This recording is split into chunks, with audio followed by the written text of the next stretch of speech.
Hello बच्चों, आप लोगों को फिर से स्वागत है आप लोगों का ब्यूटीफुल सा channel Lucifer universe of physics.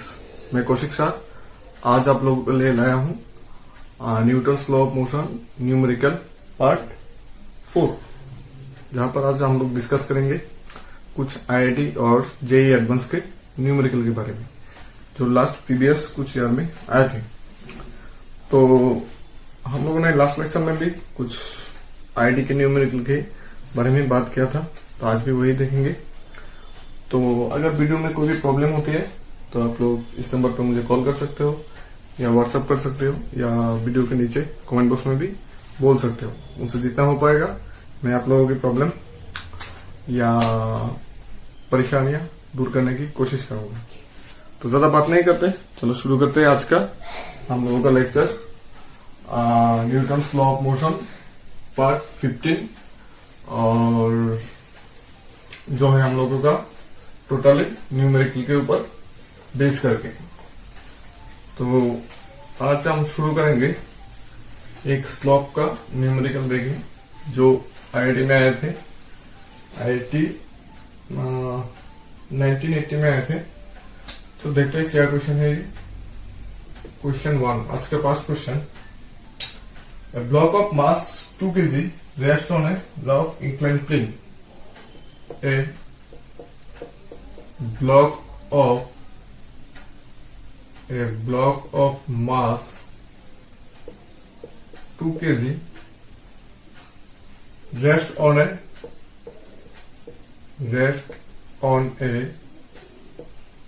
rough inclined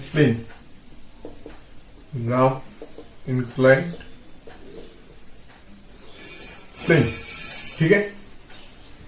making an angle 30 degree with the horizontal. Making an angle 30 degree with the horizontal. बिल्कुल इजी क्वेश्चन है, छोटा सा क्वेश्चन है।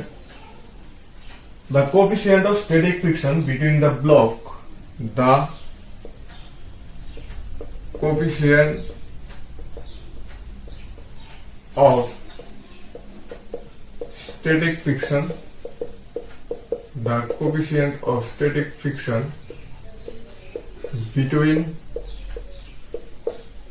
the block, the coefficient of static friction between the block and the plane is 0.7. Between the block and the plane is 0.7. The frictional force on the block is the frictional force between the on the block is on the block is option A 9.8 Newton, option B 0.7 into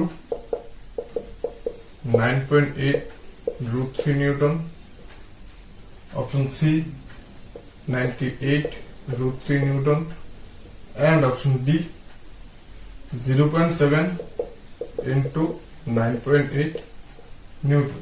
ये आया है IIT 1980। ठीक है, बहुत ही simple सा question है, कोशिश करो। A block of mass 2 kg rest on a horizontal inclined plane. जो है हॉरिजॉन्टल इंक्लाइंड प्लेन पे है। तो मतलब मान लो ये हो गया हमारा हॉरिजॉन्टल लाइन, ये हो गया इंक्लाइंड प्लेन। ये एंगल कितना दिया हुआ है हम लोगों को? ये दिया हुआ है 30 डिग्री। ठीक है, और जो ब्लॉक है वो इसके ऊपर है। ठीक है, जो ब्लॉक है ये इसके ऊपर है। तो ब्लॉक का मास कितना दिया हुआ है? 2 kg। तो यहां पर m इक्वल टू 2 kg। ठीक है, एंड फ्रिक्शनल फोर्स कितना दिया हुआ है? Coefficient of friction mu equal to 0.7। तो इसका फ्री बॉडी डायग्राम ड्रॉ करने से क्या आएगा, देखो उसका वेट तो डायरेक्ट mg नीचे की तरफ काम करेगा, ए थीटा होने से ए थीटा होगा, तो यहां पर आ जाएगा mg cos थीटा, यहां पर आ जाएगा mg sin थीटा। ठीक है, और फ्रिक्शनल फोर्स जो है वो काम करेगा इसी डायरेक्शन पे, उल्टी डायरेक्शन पे, ये होगा F, ये होगा नॉर्मल डायरेक्शन R। ठीक है, तो हम लोगों का जो फ्रिक्शनल फोर्स है वो क्या होगा, वो mg sin थीटा के साथ इक्वल होगा for the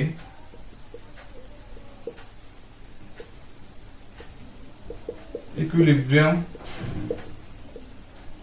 of block, for the equilibrium of block F equal to mg sin 30। ठीक है, तो वैल्यू पुट कर दो, हम लोगों का आंसर जो है इजीली आ जाएगा। m का वैल्यू कितना है 2, g का वैल्यू कितना है 9.8, sin 30 कितना है हाफ, इक्वल टू कितना आएगा 9.8 न्यूटन। ये है हम लोगों का answer, and this option is given to in option A. तो हम लोगों का करेक्ट ऑप्शन होगा ऑप्शन ए वाला। देखो फिर से क्या बोला है इसमें, a block of mass 2 kg, इसका मास है 2 kg, जो rest on a rough incline plane, जो रफ इंक्लाइन प्लेन पे ऊपर रेस्ट है। ठीक है, मतलब ऐसे रुका हुआ है ये block, making an angle 30 degree with the horizontal. जो इंक्लाइन प्लेन है वो हॉरिजॉन्टल के साथ 30 डिग्री एंगल करके बैठा है। The coefficient of static friction between the block and the plane is 0.7। तो इन दोनों का ब्लॉक एंड सरफेस के बीच का स्टैटिक फ्रिक्शन है 0.7। स्टैटिक मीन्स जो फ्रिक्शन हम लोग रेस्ट पे काम करते हैं वही होता है स्टैटिक फ्रिक्शन। ये तो मैंने थ्योरी में बोला था। मान लो कि ये जो एक ब्लॉक है, अगर इस पे हम लोग एयर फोर्स अप्लाई करते हैं, लेकिन ये ब्लॉक मूवमेंट पे नहीं आता है, मतलब इस पे मोशन क्रिएट नहीं होता है, तब जाके इन दोनों सरफेस और ब्लॉक के बीच में जो फ्रिक्शन काम करेगा वो होगा स्टैटिक फ्रिक्शन। अगर ये ब्लॉक चलने लगा है, मतलब इसका मोशन पे आ गया है ये ब्लॉक, तब जाके यहाँ पर काम करेगा हम लोगों का काइनेटिक फ्रिक्शन। ठीक है, तो यहाँ पर क्या काम करेगा स्टैटिक फ्रिक्शन, क्योंकि ये जो ब्लॉक है वो रेस्ट पे है, तो रेस्ट पे होने से स्टैटिक फ्रिक्शन काम करेगा। और स्टैटिक कोफिशिएंट ऑफ फ्रिक्शन यहाँ पर दिया हुआ है 0.7।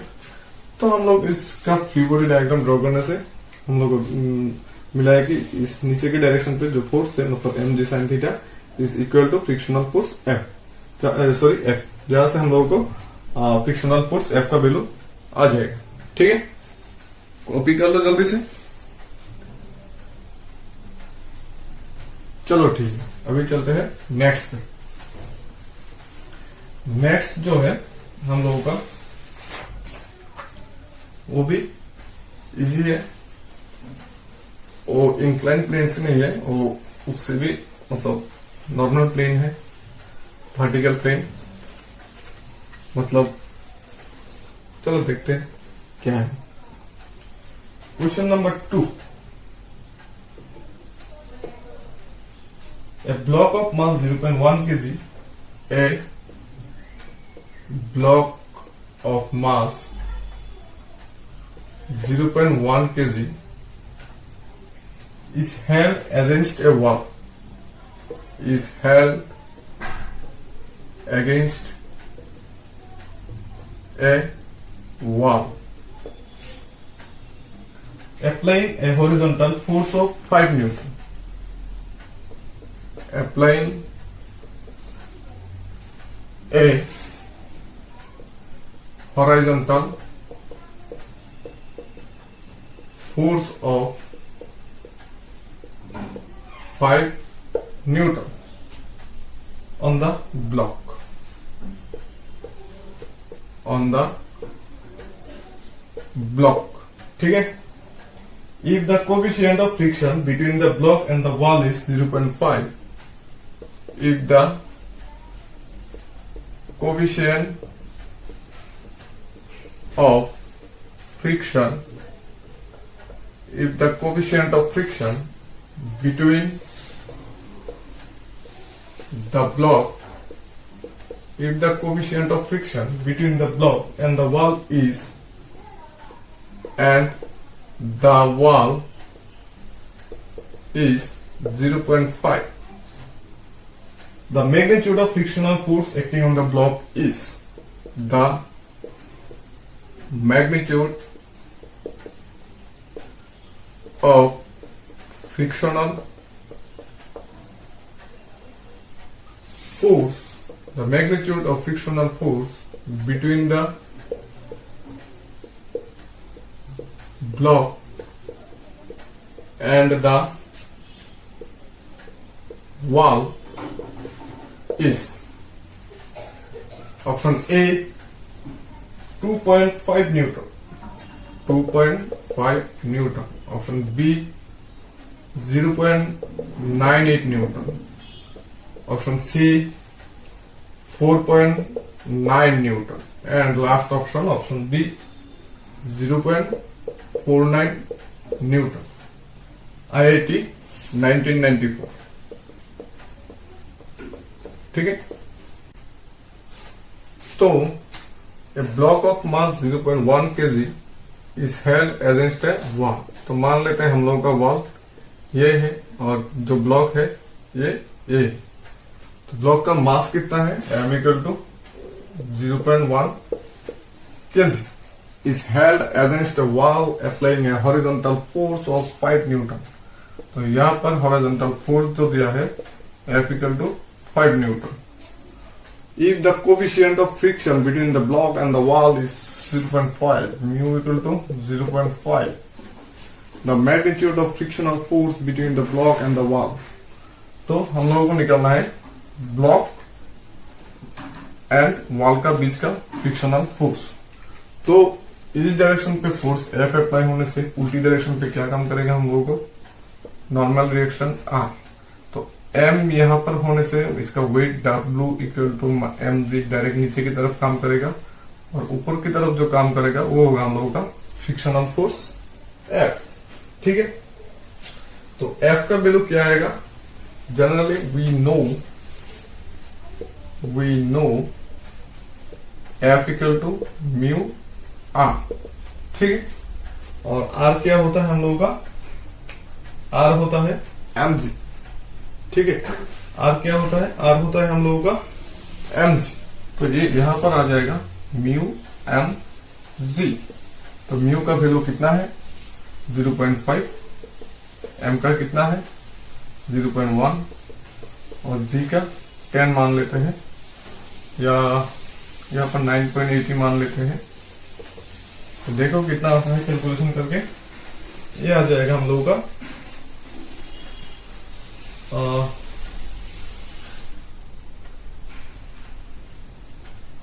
ये आ जाएगा 4.9. ठीक है, नहीं 0.49 न्यूटन.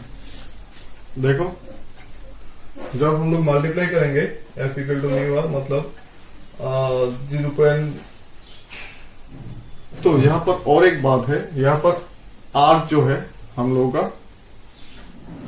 अच्छा ठीक है चलो 0.49 न्यूटन है, लेकिन हम लोगों का जो फोर्स है mg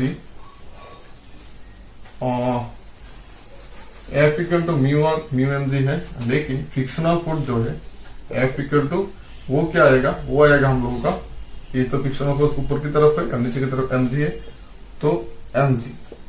तो m का वैल्यू कितना है, m का वैल्यू 0.1 और g का है 9.8, तो आ जाएगा 0.98 न्यूटन. ठीक है, और हम लोगों ने जो वो देखा था, क्या देखा था, म्यू mg का वैल्यू कितना आया था 0.49 न्यूटन. देखो ये है हम लोगों का नॉर्मल रिएक्शन की वजह से जो फ्रिक्शनल फोर्स है वो, लेकिन ये जो फ्रिक्शनल फोर्स है ये इससे कम है. ठीक है, तो F मतलब वेट की वजह से वो नीचे की तरफ, मतलब ये जो फोर्स है हम लोगों ने जितना फोर्स अप्लाई किया है उसका वैल्यू मतलब क्या है, जो फोर्स अप्लाई करने की वजह से फ्रिक्शनल फोर्स आएगा वो ये है, लेकिन वेट की वजह से जो फ्रिक्शनल फोर्स आएगा ये है. तो अल्टीमेटली हम लोगों के ब्लॉक के ऊपर जो फ्रिक्शनल फोर्स काम करेगा वो होगा 0.98 न्यूटन. ठीक है, ये तो नॉर्मल फॉर्मूला का है, लेकिन यहाँ पर तो नॉर्मल फॉर्मूला काम नहीं करेगा क्योंकि ये हम लोगों का हॉरिजॉन्टल प्लेन पे नहीं है, ये वर्टिकल प्लेन पे है। ठीक है, तो हम लोगों का करेक्ट ऑप्शन होगा 0.98 न्यूटन। तो आगे हम लोगों का 0.98 न्यूटन मीन्स ऑप्शन बी। मैं फिर एक बार बोलता हूं कि जनरली हम लोगों को क्या है, म्यू इक्वल टू होता है एफ बाई आर, तो एफ होगा म्यू इंटू आर। ठीक है, लेकिन यहां पर तो हम लोग को ये फॉर्मूला कब काम करता है, हॉरिजॉन्टल ब्लॉक के ऊपर जब हम लोग ऐसे फोर्स अप्लाई करते हैं। लेकिन ये वर्टिकल है, तो वर्टिकल होने से जब हम लोग इसको ऐसे फोर्स अप्लाई करेंगे तब क्या करेगा, ये ब्लॉक यहां पर पकड़ के रखने के लिए इसके नीचे की तरफ वेट काम करेगा और ऊपर की तरफ फ्रिक्शनल फोर्स। तो हम लोगों का ये फोर्स कैलकुलेट नहीं करना है क्योंकि वेट की वजह से ये ब्लॉक नीचे की तरफ आने की कोशिश करेगा, सिर्फ इसके वजह से फ्रिक्शनल फोर्स जो है ऊपर की तरफ काम करेगा। ये हॉरिजॉन्टल फोर्स यहाँ पर कुछ भी काम नहीं करेगा फ्रिक्शनल फोर्स के दायरे में। ठीक है, क्योंकि फ्रिक्शनल फोर्स उस तरफ काम करेगा, हॉरिजॉन्टल फोर्स मतलब जो हम लोगों का नॉर्मल रिएक्शन है ये हम लोगों का कोई भी काम का नहीं है। तो इस फॉर्मूला से कैलकुलेट करने से होगा नहीं, हम लोग को इस फॉर्मूला से कैलकुलेट करना पड़ेगा क्योंकि ब्लॉक नीचे की तरफ आएगा और ये ऊपर की तरफ जाएगा। तो ये फोर्स का काम क्या है, आप लोगों के मन में क्वेश्चन आएगा कि ये फोर्स का काम क्या है। तो इस फोर्स की वजह से ये जो ब्लॉक है ये वॉल के ऊपर ऐसे चिपका हुआ है, नहीं तो ये ब्लॉक मतलब नीचे की तरफ आ जाना था। ठीक है, चलो ठीक है, चलते हैं नेक्स्ट पे। अभी question number 3।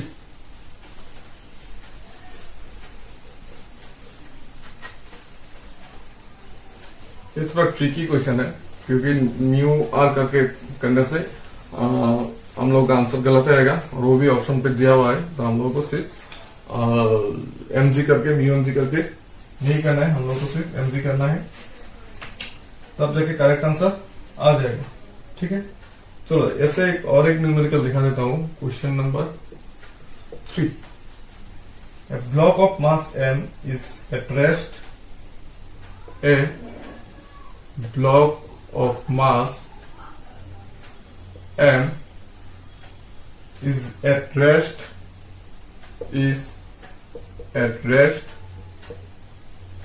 under the action of force F. Under the action of force F against a wall as shown in the figure. Against a wall as shown in the figure. ठीक है, as shown in the figure. Which of the following statement is incorrect? Which of the following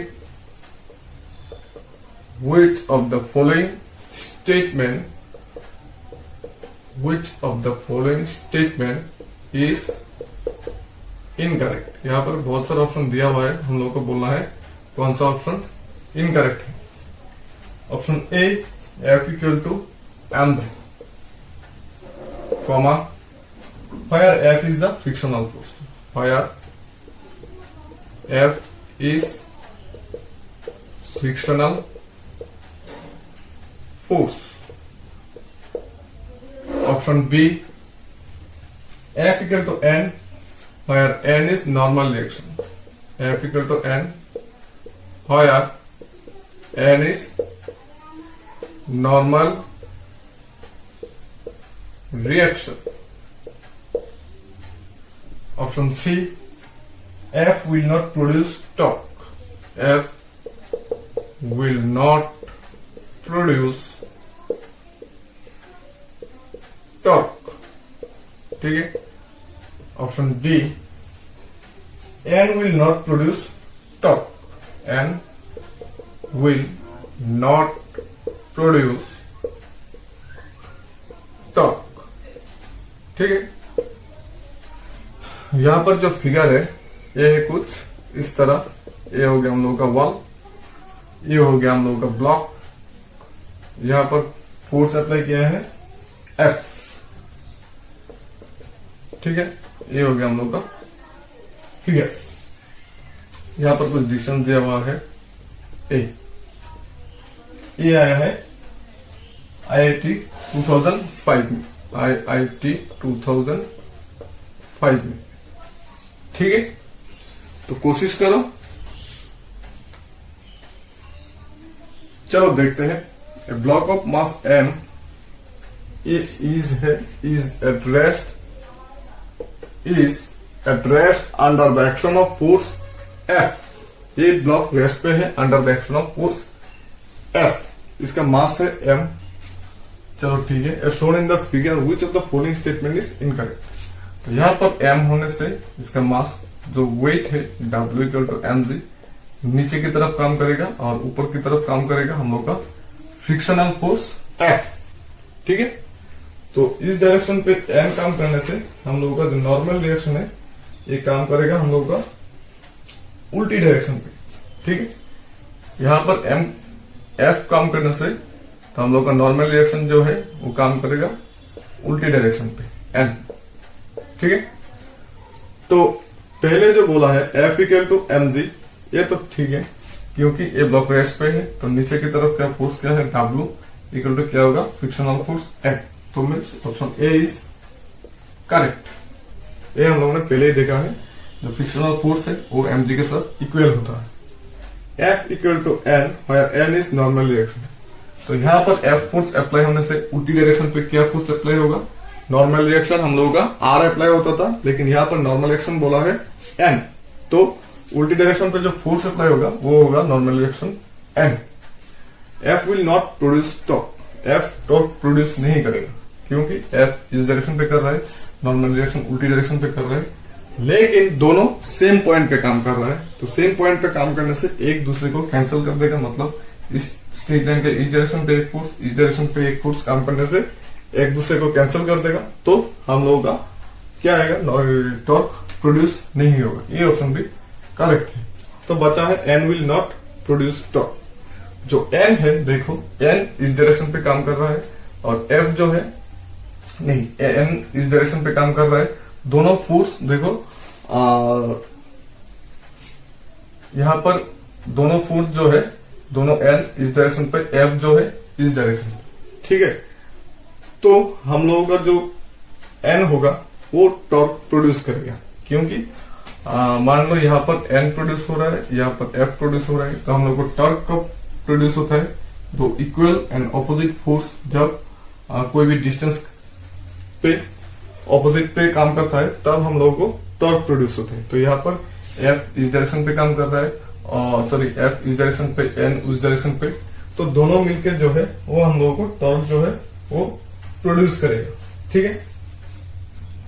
मतलब N torque produce करेगा। तो ये option हम लोगों का गलत है। N क्यू टॉर्क प्रोड्यूस करेगा। अच्छा, तो अब हम लोग तो बोला है कि ये N जो है टॉर्क प्रोड्यूस करेगा, F जो है टॉर्क प्रोड्यूस नहीं करेगा, ठीक है। तो F क्यों नहीं करेगा, F इस डायरेक्शन पे काम कर रहे हैं और जो हम लोग का N है उसका नॉर्मल रिएक्शन सिर्फ स्ट्रेट लाइन के ऊपर, लेकिन N सिर्फ स्ट्रेट लाइन के ऊपर नहीं है, N यहां पर भी काम करेगा, यहां पर भी काम करेगा, ठीक है। मतलब पूरी ब्लॉक की हर जगह पे N काम करेगा, लेकिन F सिर्फ इस डायरेक्शन पे काम करेगा। तो इसको न्यूट्रलाइज करने के लिए ऑपोजिट से एक N आ जाएगा। तो बीच का तो न्यूट्रलाइज हो जाएगा, लेकिन ऊपर का और नीचे का न्यूट्रलाइज नहीं होगा।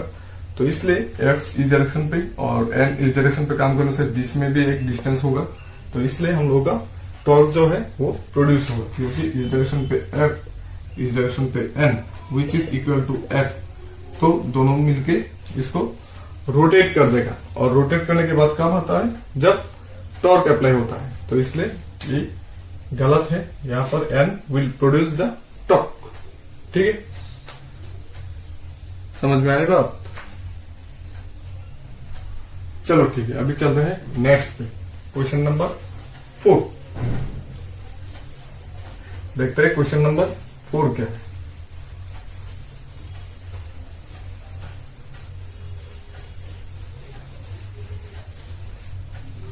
तो क्वेश्चन नंबर 4 भी इजी है। Question number 4, what is the maximum value of the force F? What is the maximum value, what is the maximum value of force F such that the block shown in the arrangement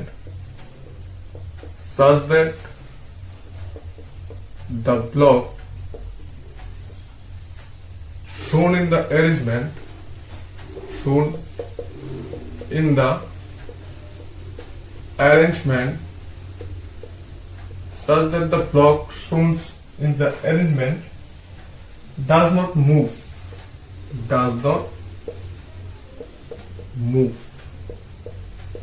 ठीक है। Option A 20 newton, option B 10 newton, option C 12 newton and option D 15 newton. और यहां पर जो arrangement दिया हुआ है ये है कुछ ऐसा।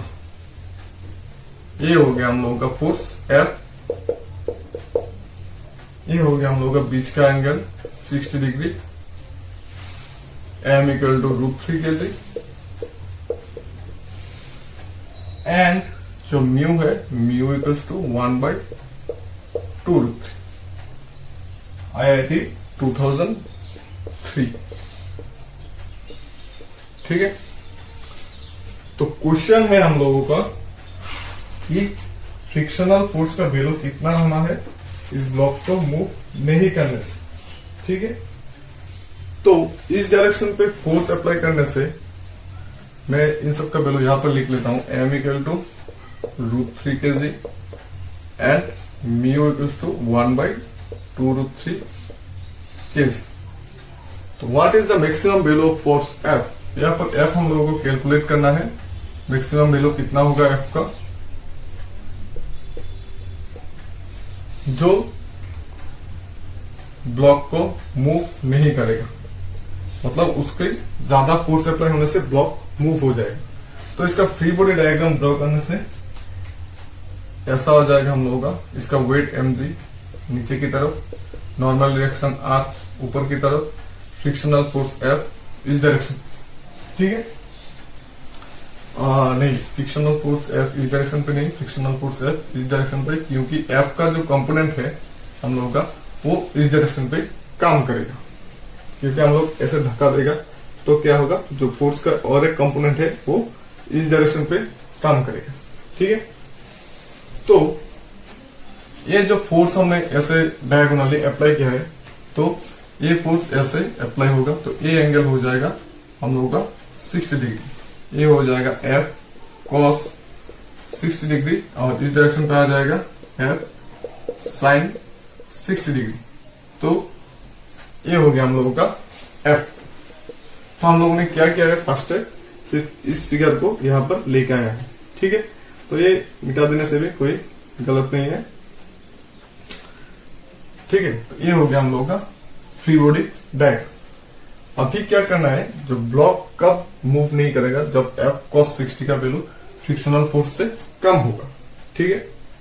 तो यहां पर लिख लेते हैं, the block will not move if F cos 60 less than frictional force F। और फ्रिक्शनल फोर्स F क्या होता है, we know small f equal to mu mg। Mu का वैल्यू कितना है 1/2√3, m का कितना है √3, जी का वैल्यू कितना बैठाना है, जी का वैल्यू हम लोग 10 बैठा देते हैं तो √3 कैंसिल हो जाएगा, आ जाएगा 5। ठीक है। तो फ्रिक्शनल फोर्स जो है उससे हम लोगों को कम होना है F cos 60। तो फ्रिक्शनल फोर्स हम लोग को मिल गया है 5। तो F cos 60 का वैल्यू कितना है, हाफ है। तो F less than 5 to 10 newton. देखो ये है हम लोगों का F equal to mu M G. ठीक है, तो म्यू एम जी का वैल्यू कितना आया है? 5 आया है। अच्छा, तो F cos 60, अच्छा ये तो फ्रिक्शनल फोर्स आया है म्यू एम जी, मतलब इस डायरेक्शन पे। तो इस डायरेक्शन पे हम लोगों का जो है, अच्छा ठीक है, तो ये आया है हम लोगों का F equal to mu M G. तो लेकिन हम लोगों ने वेट वाला पार्ट कैलकुलेट करना है, क्योंकि जो R है यहां पर गलत लिखा है, F इक्वल टू यहां पर होगा म्यू R, और हम लोगों का R जो है वो होगा mu R equals to M G plus F sine 60। Sorry, ये पार्ट तो थोड़ा गलत हुआ है, तो ये यहाँ पर 5 चेंज हो जाएगा, कुछ दूसरा आ जाएगा। चलो देखते हैं कितना आता है। तो म्यू का वैल्यू है 1/2√3, और एम जी कितना है? एम का वैल्यू है हम लोगों का √3, जी का मान लो 10 है, प्लस F साइन 60। तो F को F ही छोड़ देते हैं, साइन 60 मीन्स √3/2। तो यहां से √3 कॉमन ले लेने से आ जाएगा √3 बाहर, √3/2√3 अंदर में आ जाएगा 10 प्लस F/2। ठीक है, तो √3 कैंसिल हो जाएगा, तो रह जाएगा ये। तो इसका वैल्यू हम लोग यहाँ पर बिठा देते हैं। ये कितना है? Half into 10 plus F/2। तो ये भी हाफ हाफ कैंसिल हो जाएगा, तो रह जाएगा F less then 10 plus F/2। तो F minus F/2 less than 10, F/2 less than 10, F less then 20। ठीक है, सॉरी उस टाइम पे थोड़ा हम लोगों ने नहीं, मैंने गलत किया था। यहाँ पर हमने एम जी जो है वो कैलकुलेट में नहीं लाया था। तो F equal to general formula है म्यू R।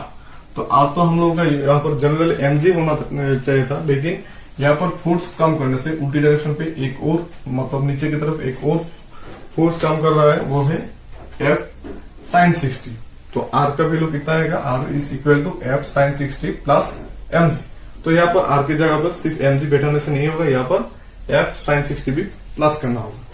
तो फिर हम लोगों ने जैसे कैलकुलेशन पहले किया था वही वैसे ही करना है। तो ऐसे करने से हम लोगों का आ जाएगा F लेस देन 20। तो मतलब F का मैक्सिमम वैल्यू कितना होना है? 20। ठीक है, यहाँ पर लेस देन इक्वल भी दे सकते हो, कोई प्रॉब्लम नहीं है। तो मैक्सिमम वैल्यू होना चाहिए हम लोगों का 20 न्यूटन। ठीक है, ये है हम लोगों का आंसर। तो और एक देख लेते हैं आज का लास्ट क्वेश्चन नंबर 5, जो थोड़ा टफ है, लेकिन करना तो पड़ेगा।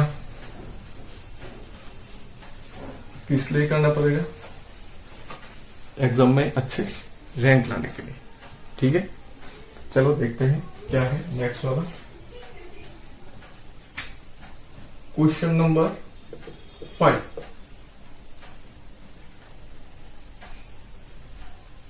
A weight W rests on rough horizontal plane.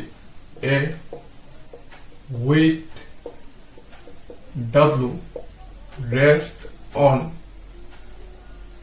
or rough horizontal plane on a rough horizontal plane. ठीक है, if the angle of friction be theta, if the angle of friction be theta, the least force that will move the body, the least force that will move the body, the least force that will move the body along the plane, will be ठीक है। Option A W cos theta, option B W tan theta, option C W cot theta, option D W sin theta. ये आया है IIT 1987। ठीक है, चलो देखते हैं कैसे कैलकुलेट करना है इसको। A weight W rest on a rough horizontal plane, तो ये मान लो रफ हॉरिजॉन्टल प्लेन है, तो इसका वेट है W। चलो ठीक है। If the angle of friction be theta, अगर थीटा एंगल ऑफ फ्रिक्शन होता है, the least force that move the body along the plane, कितना फोर्स चाहिए इसको मूव करने के लिए। ठीक है, तो हम लोगों को क्या पता है, frictional force F equal to mu R. ठीक है, ये तो सबको पता है, frictional force F equal to mu R, मतलब म्यू एम मतलब म्यू डब्ल्यू। ठीक है, तो और एक तो बात हम लोगों को पता है, एंगल ऑफ फ्रिक्शन थीटा होने से tan theta equal to mu, तो म्यू के जगह पर हम लोग क्या लिख सकते हैं, tan theta. That means W tan theta होता है फ्रिक्शनल फोर्स। अगर हम लोगों ने फ्रिक्शनल फोर्स को ओवरकम कर लिया तो ये जो ब्लॉक है ये मूव करेगा। ठीक है, फ्रिक्शनल फोर्स को ओवरकम करने से ये ब्लॉक है ये मूव करेगा। तो हम लोगों को फोर्स कितना चाहिए, W tan theta. That means option B is the correct option, F equal to small f equal to W tan theta. सिर्फ हम लोगों को फ्रिक्शनल फोर्स लाना है, तो फ्रिक्शनल फोर्स को फोर्स का इक्वल फोर्स देने से जो ये ब्लॉक है वो मूव करने लगेगा, क्योंकि हम लोगों ने जितना फ्रिक्शनल फोर्स है उससे ज्यादा और इसका इक्वल फोर्स देने से फ्रिक्शनल फोर्स ओवरकम हो जाएगा, और ओवरकम होने के बाद तो ये ब्लॉक आराम से चलने लगेगा। तो हम लोगों का ऑप्शन आ जाएगा ऑप्शन बी, मतलब W tan थीटा। ठीक है, चलो ठीक है, और एक देख लेते हैं, वो है क्वेश्चन 6, आज का लास्ट है, क्योंकि टाइम तो बहुत है हम लोगों के पास, टाइम ही टाइम है हम लोगों के पास। क्वेश्चन नंबर 6 बहुत ही इंपॉर्टेंट क्वेश्चन है, very very important for entrance. An insect cross up, an insect CRAWLS goes out a hemisphere surface, a hemisphere surface। ठीक है, very slowly as shown in the figure, very slowly as shown in the figure। ठीक है, the coefficient of friction between the surface, the coefficient of friction between the surface, the coefficient of friction between the surface and the insect is 1/3, and the insect is 1/3. If the line joining the center of the hemisphere, if the line joining the center of hemisphere,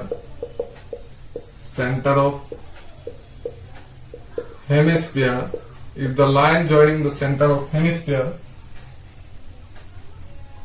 hemispherical surface hemispherical surface to the insect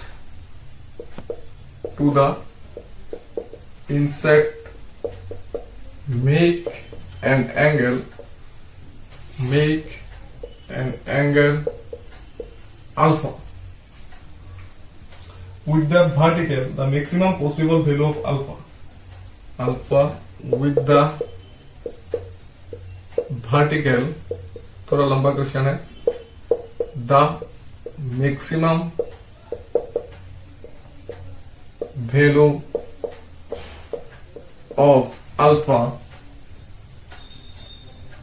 is given by the maximum, यहाँ पर क्या होगा, possible, the maximum possible value of alpha. Option A, cot alpha equal to 3. Option B, tan alpha equal to 3. Option C, sec alpha equal to 3. Last option, option D, cosec alpha equal to 3. IIT 2001. एक figure दिया हुआ है इसमें,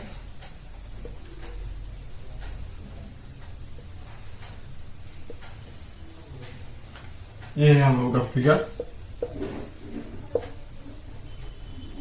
ये हो गया alpha, यहां पर है हम लोगों का इंसेक्ट। ठीक है, तो कोशिश करो, जल्दी से ट्राई करो।